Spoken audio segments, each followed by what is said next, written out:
Por que Adão e Eva morreram e Satanás e os anjos maus não?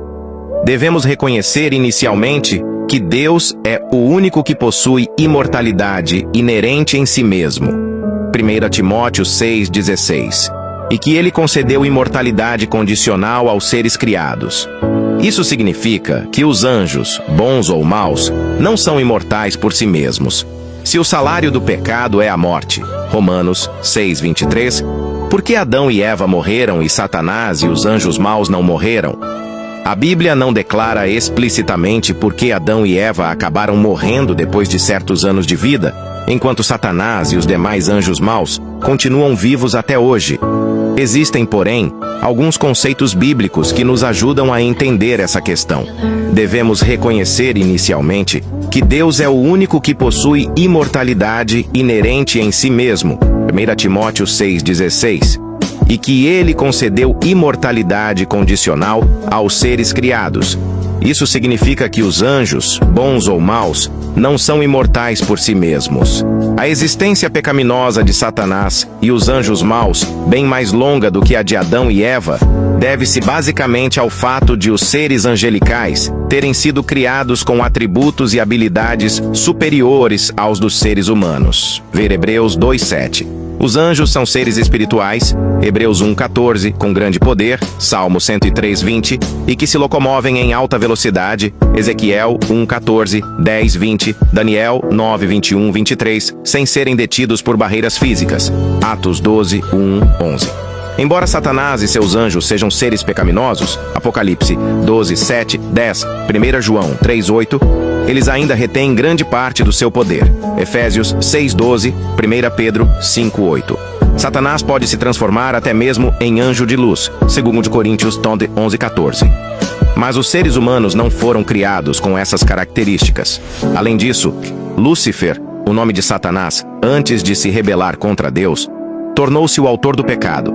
Isaías 14:12-15, Ezequiel 28:12-19. Passando a acusar o próprio Deus de ser injusto em seu trato com as criaturas, ver Gênesis 3, 1-5.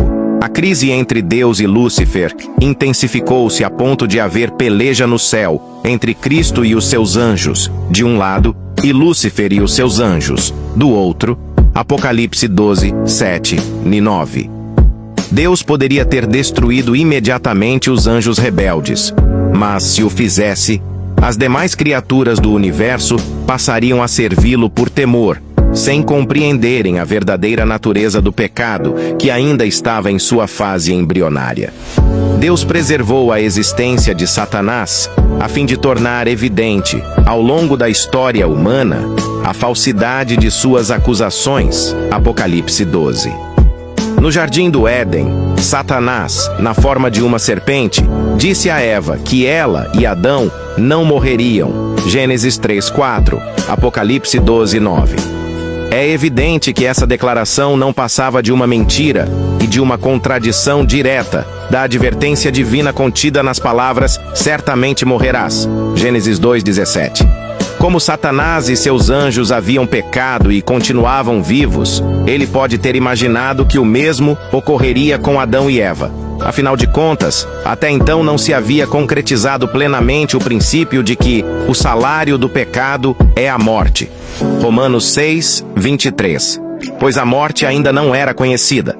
Ela se tornaria conhecida com a morte do primeiro animal sacrificado, Gênesis 3, 21, e do homicídio de Abel, Gênesis 4:8.